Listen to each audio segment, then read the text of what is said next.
All right, welcome. This is a very special edition of A RAP CRITIC. It's your boy Malik 16 from Plates and Crates. And no, I didn't get kidnapped and wound up in a teenage hip hop fan's bedroom. We just in a different location because it's a very special episode. It's special because my homie, my ace, I'm gonna let her introduce herself.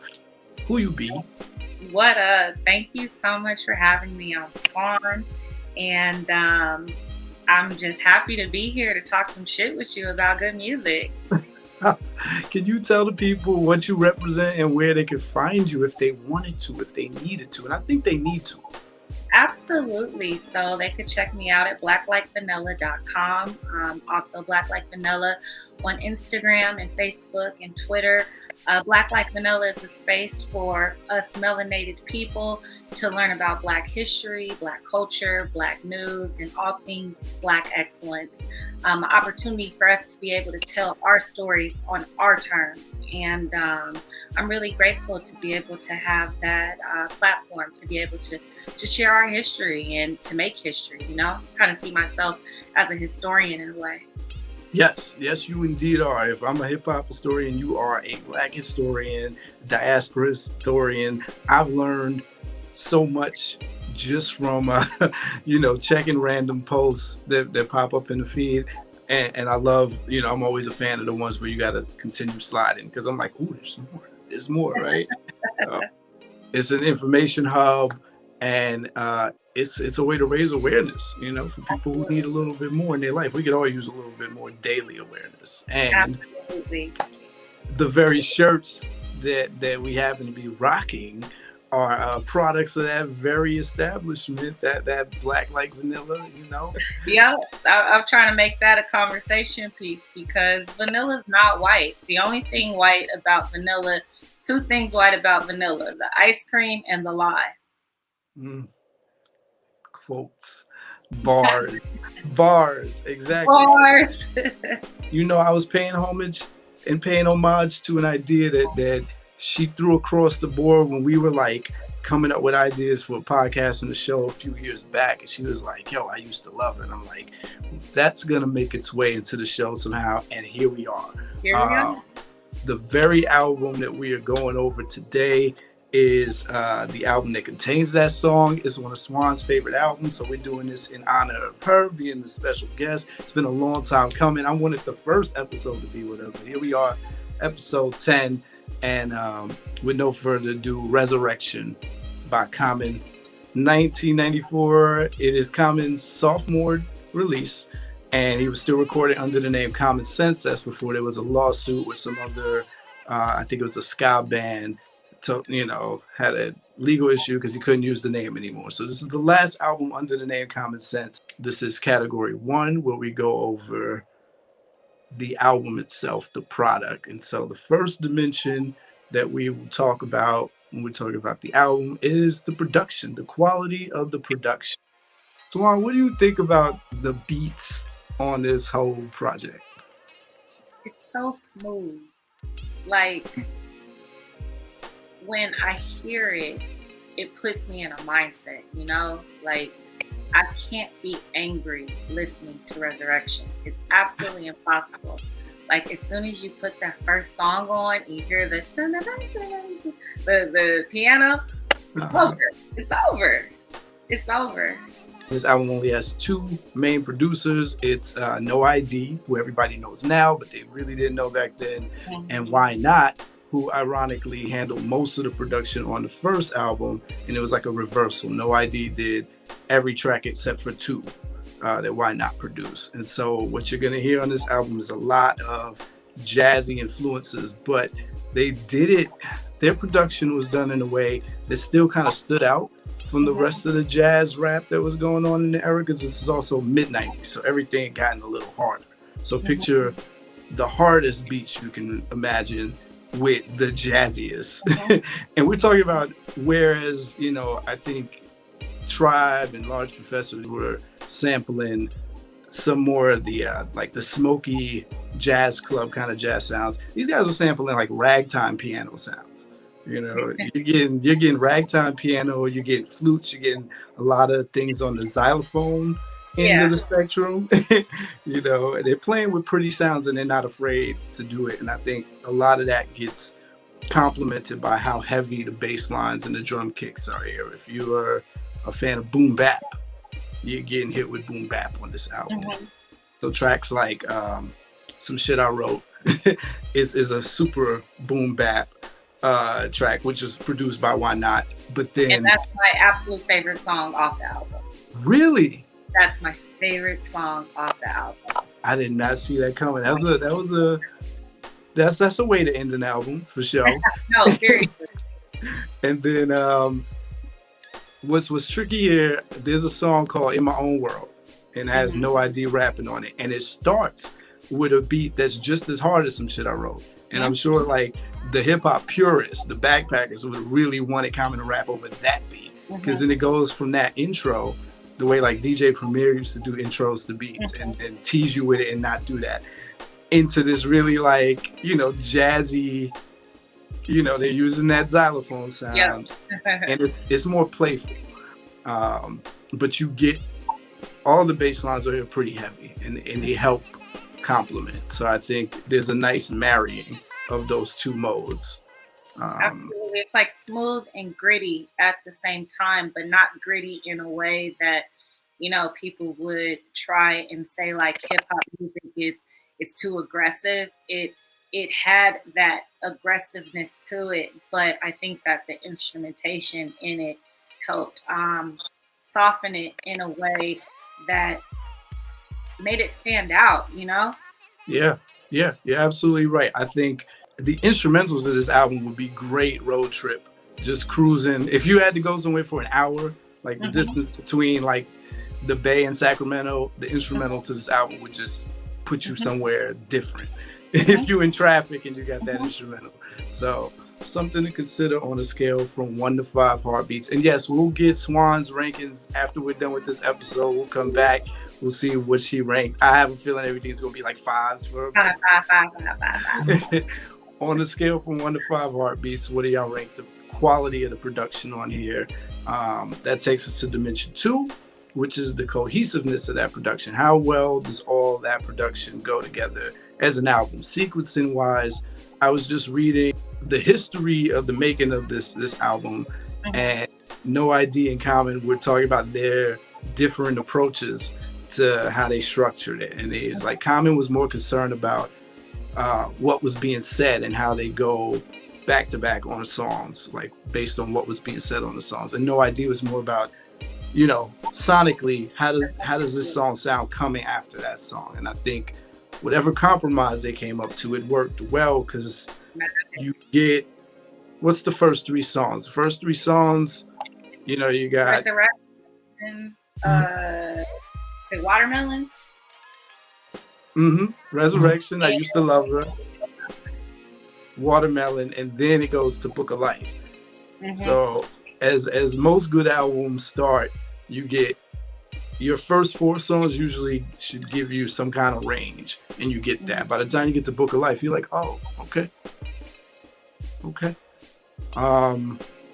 Otherwise, you know, does it flow? Like, do you feel like there's any like lulls in the middle or anything?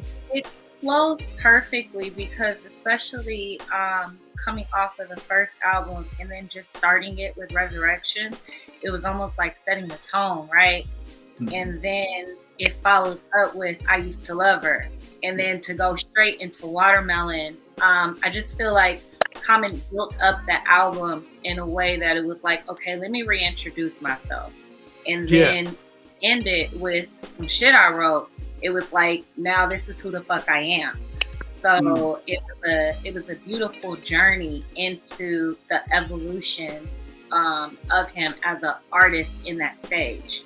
I think of how with 2 producers they were able to not clash. They sound so similar. Like I really couldn't tell a Why Not beat from a No ID beat, because the synergy of whatever the sound they decided they were going to have on this album, it just lined up. They were both sampling jazz. They were both hitting you with these hard boom bap beats. A little fun fact, they said they had just been taken under the wing of the beat nuts. I think like a year or two before that, beat nuts taught them how to like dig for samples, how to like use different equipment and sample in different ways. So they were really growing and flexing their production muscle, and you can hear the growth. Anybody who listened to the first album, there was a sound, and for only using similar instruments, like they were only using like piano keys on almost every song, and when it wasn't, it really was a flute or a xylophone. But to get that many different kinds of sounds and different sounding songs out of it, I think it was well done, and that is a compliment, or that all can be attributed to whoever picked the final tracks. So, well, if I can add, I was late to Resurrection. As a West Coast baby, the 90s, we had our own music. So the only like outside of West Coast I would get would be Rap City.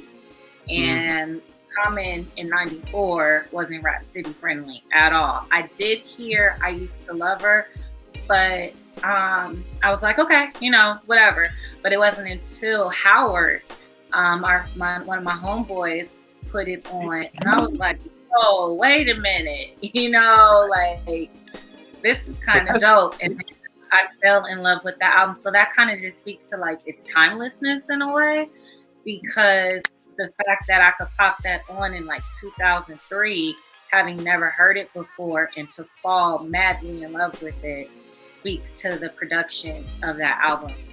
Yeah, it says a lot about what instruments they chose to use, because I think something about sampling jazz gives it an extended life. There's a lot of eras we went through in hip hop with electronic sounds and Casio sounds, and some of those things you don't want to hear them now. And this particular wave still lingers. Like, again, if you had the instrumental on, grandparents would vibe to it, because it's not offensive to the ear.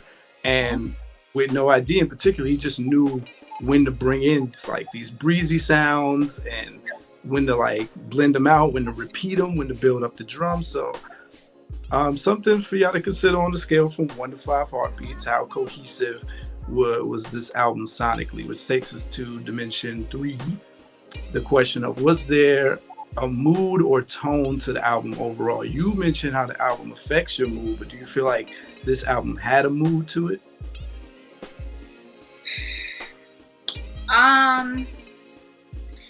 Yeah, I do. I think it goes back to what I had mentioned as far as like Common resurrecting himself as an artist with the second album.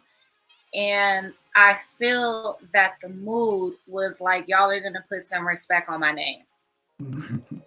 And I think that's part of the reason why I like listening to it too, because you could just hear that. You could hear that, like, no, I actually am dope, and you're gonna enjoy this. And that's the type of mood that I pick up from it.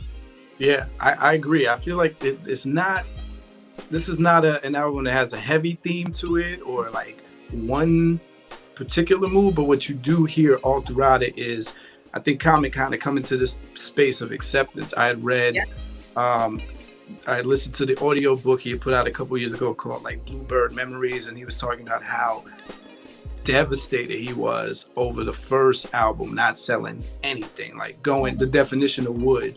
And everybody in the hood knew it. All his crew was like, yeah, the album tanked.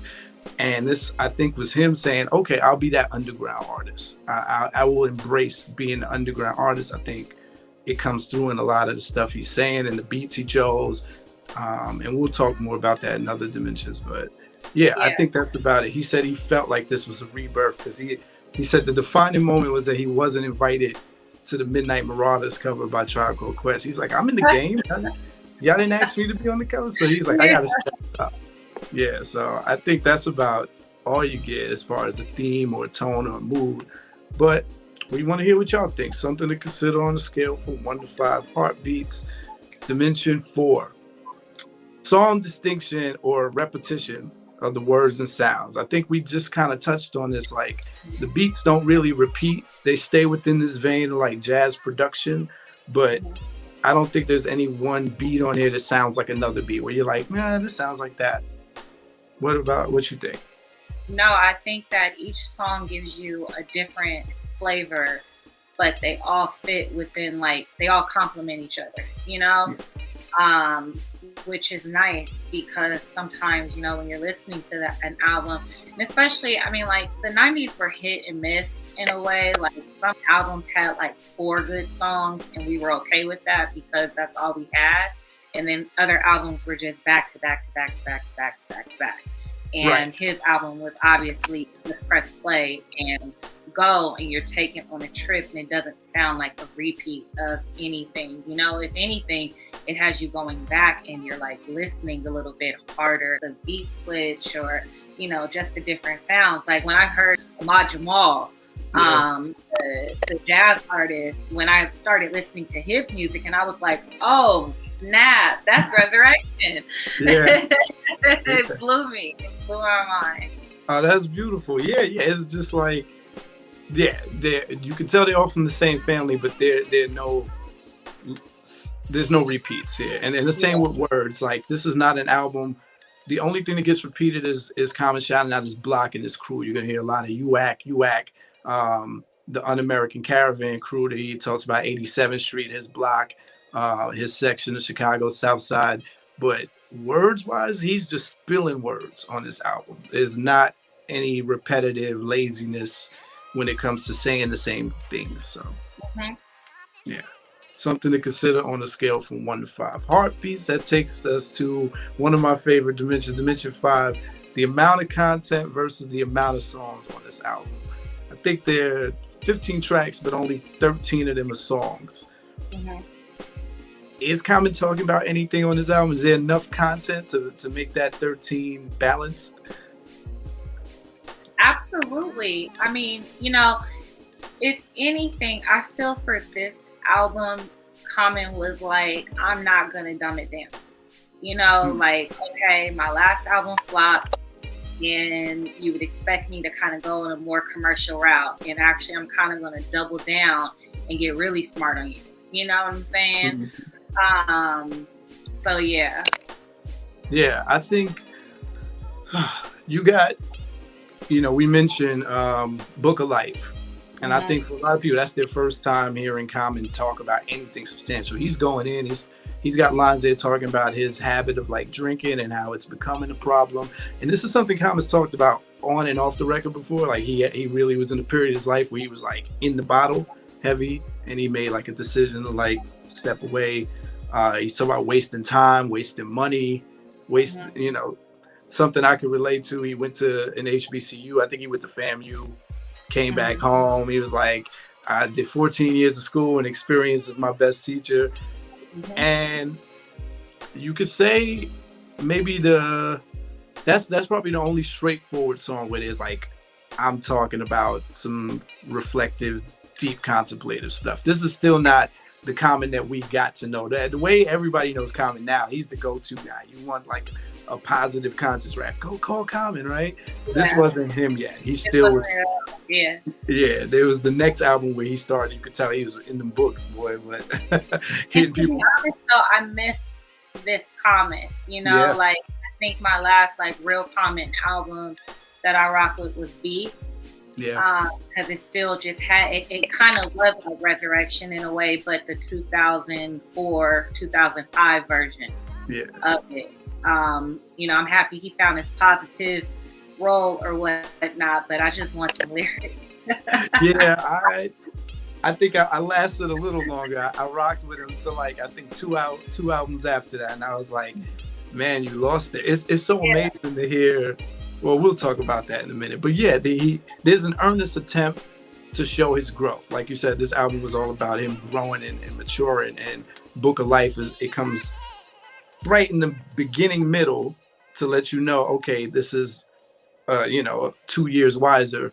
And then he tries on other songs like Chapter 13, Rich Man versus Poor Man. It's comedic, but they're still talking about the disparities of life, right? And I Used to Love Her is it's topical. Those songs are so strong, I think, at least Book of Life and I Used to Love Her, that you won't be too mad at a 13 track album. I feel like he probably could have slipped in maybe one more substantial song in there instead of another one. But yeah, I don't know if there's a gross imbalance here, but something for y'all to consider on the scale from 1 to 5. Heartbeats, Dimension 6. Features. Who on this album? No one. No idea. No. Why not? And No idea. And No idea, and that was it. Yeah, they were, man, reading about the making of this album, you really understand they were coming from like a deficit. They said the record company wasn't giving them a budget. They were recording at Chicago, then going to New York to go to the studio. So everything was insulated. It was very crew oriented. They were arguing with each other. And I think that speaks so much to a lot of rappers where they begin from in their careers. Maybe not so much this era, but in the 90s, I think most people's first albums are like, I'm going to impress my small circumference. Yep. And you tour the world and you realize, oh, I got to appeal to a lot more people. And so I think this was him still 1 foot in that, like, oh, my crew going to like it. And so, but in hindsight, though, I'm happy that it doesn't have features. You know, like, I think that it might have taken away from the core of the album. Yeah. If maybe anybody had overshadowed him, or maybe just weren't even on the same wavelength as far as the bars that he was spitting on that song or any song, you know? I agree, because the features that he does have, they don't help or hurt the album. I don't think either No ID or Why Not are better or really do anything dynamic on it. I think you need Why Not to have a song like the Rich Man versus Poor Man. You need that contrast. They bounced off each other well, but Why Not style wasn't that impressive. Like, it really just helped Common shine, honestly. Yeah, it did. And it gave a little quick, you know, Why Not, I got a mansion in a yacht. Yeah. Yeah. I like that. Like, he got a little line with that. But Common was just so refreshing every time he came back on, because it was just like his rhymes were more in pocket.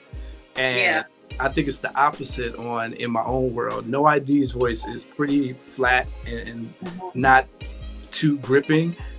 And you're expecting Common to like come in and kill it, but I think Common kind of phoned it in on that song. Like the way he ended, I was like, what are you doing? But something for y'all to consider. Y'all let us know if y'all feel like he should add some features. Remember, this was Chicago 94. They really didn't have a rap scene yet. And, you know, we talked in one of the previous episodes about Twista. Twista is still going through his, he dropped an album called Resurrection that same like year. It got shelved, but dropped in Chicago. People knew about it. So it was an interesting time. Something to consider on the scale from 1 to 5. Heartbeats, Dimension 7. The weakest song. Does the weakest song bring the album down at all? No. What do you think the weakest song is? What the weakest song is? Let me look. What do you think what's the weakest song for you? Oh, hands down. There's 2 points in the album where I was like, what were you doing? You know, I read what Common said about it, but he said he would need to listen to it too. So I'm like, yeah, there's somebody that hasn't listened to this album in a while. He's just going off of memory. At some point when you get to This Is Me and Orange Pineapple Juice, I'm like, were you not taking this seriously, sir? Like, I was going to say Orange Pineapple Juice, because I was just, even when the name comes up, I'm like, what were you go? Because then to go from that into chapter 13, it was like, are you just playing around, you know? Yeah, and they, you know, his crew was talking about how playful he was on his first album. Common had this habit of always like referencing like commercials and jingles and changing his voice to be super animated. People forget how silly Common was in the beginning, and you still have half of that. This is again right before the third album, which is my favorite album, where he's 1 foot in, 1 foot out of that silliness and maturation. And This Is Me, I know he said this is like his manifesto, him just being himself, but it really, I wouldn't be surprised if he freestyled that song. We'll talk about that more when we talk about flow, because it's like, as someone who raps off the top of their head, like you can tell, he said it's a stream of consciousness. So I don't know if it was a one take freestyle, but it's not unusual for rappers to freestyle, punch it, keep the best parts of it, and then ad lib it and polish it up. I think Snoop does that a lot. You can't tell me Snoop songs don't be freestyles. He'd be like Kalia, Talia, Lisa. So Common was definitely, it just sounded like, and he was being so silly on both of those songs. Even though there's lots of good lines on Orange Pineapple Juice, it stood out because those two back to back after you got hit with such focused songs like Communism, and like it's just like, ooh, where you They stand out as kind of the black sheep of the album. Yeah, I don't know if it weighs it down though, like, because again the beats keep everything in this nice package where nothing deviates. Sometimes when you get like a drop in the lyrical quality and the beats, it puts a stain on an album. I don't know if this is a stain, but these were no, it's not. I don't think so. Yeah, those were just the two head scratchers for me. I was like, even the way he started it, what did he like? Good morning, Viet Cong. Hello. Like, what are you doing?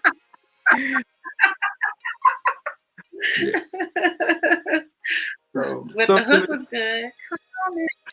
Oh, but then when he started doing that da da da da tweet, I was like, oh, he's just high, man. He's drunk. He's just having fun, which is beautiful, right? In hindsight, we know that's beautiful to be yourself. But if I'm the record label and you turn this on, I'll be like, bruh.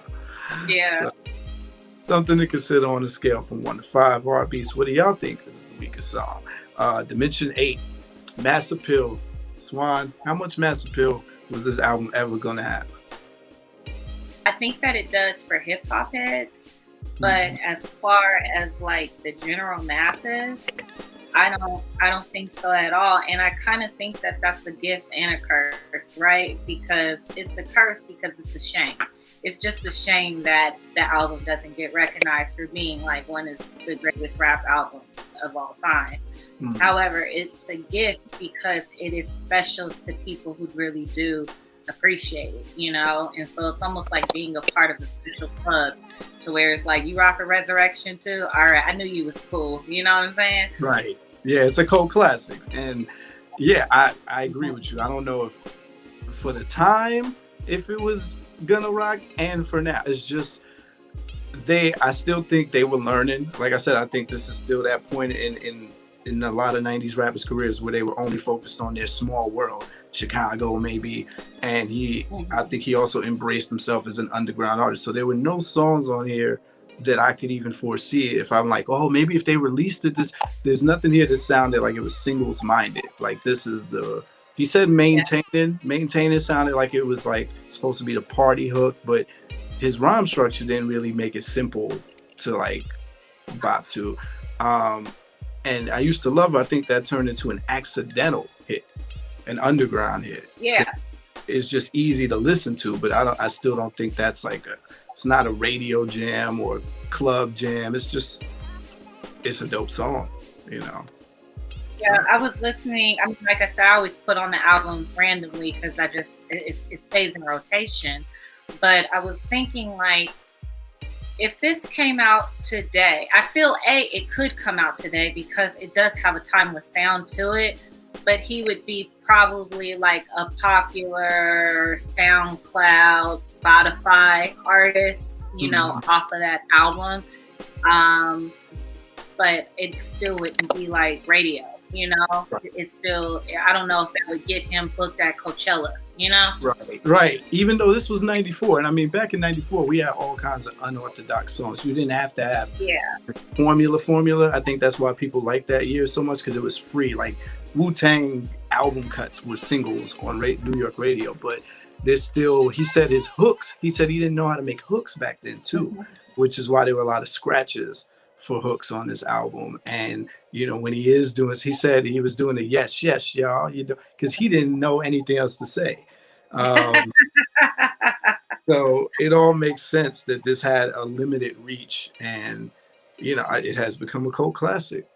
People like me and you talking about it now. So something to consider on a scale from 1 to 5 heartbeats. How much mass appeal does this album have? Takes us to my favorite, the 3 I's: impact, innovation, and influence.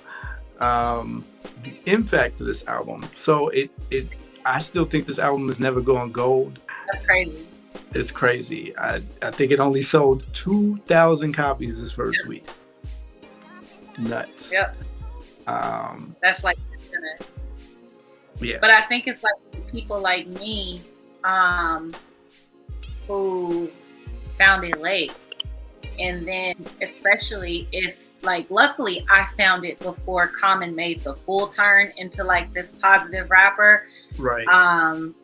And so if you are looking at that Common and you're hearing that music, you have no interest really in diving back into his early stuff, because you're like, I don't really dig him now, so why would I go back in that? But yeah. I think that impact and influence and innovation is there for those who are willing to listen.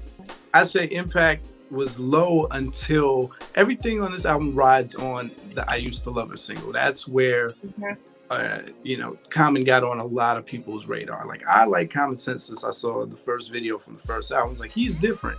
Then I just didn't hear from him anymore until, he was on the De La Soul single. That was my next. But in the underground world, the Resurrection song was getting played everywhere on underground radio, and that whole, again, that backpack scene. And then I Used to Love Her became this anthem. And so I think we know the impact of that, because then it turned into the precursor for the fake East Coast, West Coast beat, right? People thought he was from the East Coast. They're like, well, he's from Chicago, bro. Like, yeah. But people thought he was taking shots, which he was. Like you said, it was the smoothest shot taken ever. And I don't know if Das EFX or Onyx ever came at him, because he said those things about, I see them slamming her and taking them to the sewer. And I'm like, ooh, did they feel some way? Because we know Ice Cube got in his feelings about it. And the whole West Side Connection album, which is a classic too, was built around going at this song and going at comedy. Yeah. That's a huge impact. But I think more important than that is innovation and influence.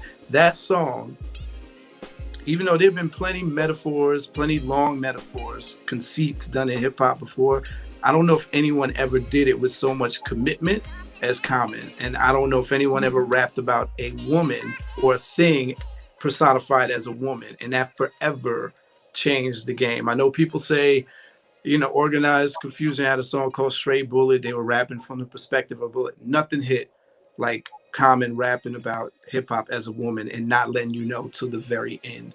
When you first heard that, who I'm talking about, y'all, is hip hop. It's like, yeah.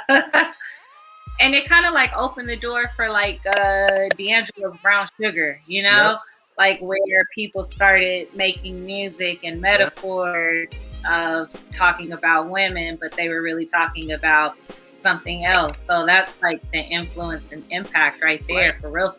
And now it's the most played out metaphor ever. How many raps have you heard? It's a woman. My money's like my woman. My weed's like my woman. It's like he started that, honestly. We gotta, I don't know if, somebody's cousin might claim that they had a song like that first, but he's the first one on a national level. It's now a phrase. People use that as a phrase. I used to love her. You know what I mean? Wanted to, name things. I used to love her. So we affectionately call the ranking system here the I Used to Love Her scale. How much do you love this on a scale from 1 to 5 heartbeats? And that's because of you, Swan, and that's because of Common. So lots of innovation and influence just from that one song alone, and something to consider on a scale from 1 to 5 heartbeats. The final dimension, you've been talking about this the whole time, dimension 10, timelessness, overall uniqueness. Where does this stand in music history as a unique body of work, or does it? Absolutely. Even though I'm not like a huge Common fan anymore, I will always respect him as an artist. I even think that, the timelessness in how he spoke, like during that time for rap, it could get very dark. It could get very violent. It could get very misogynistic. And while he did have a couple of like hoes on there, it wasn't like that. It's like one of those type of rap albums that you could let your grandma listen to, kind of, to where it's not going to turn. Not all of it.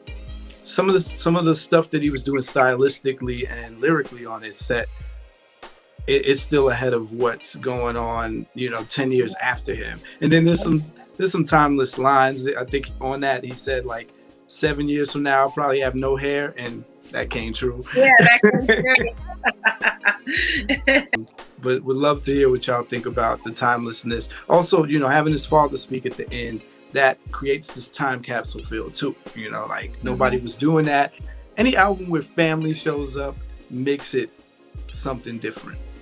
All right. So yeah, that has been category 1, where we go over the album itself, the product, Resurrection by Common Sense, the artist formerly known as Common Sense, with, the biggest fan I know of that album. And please, you can find her on at Black Like Vanilla, all one word. And then from there, blacklikevanilla.com. Go support, go cop a shirt. And we'll be back. Until then, F a Rap Critic, and talk about it while I live it.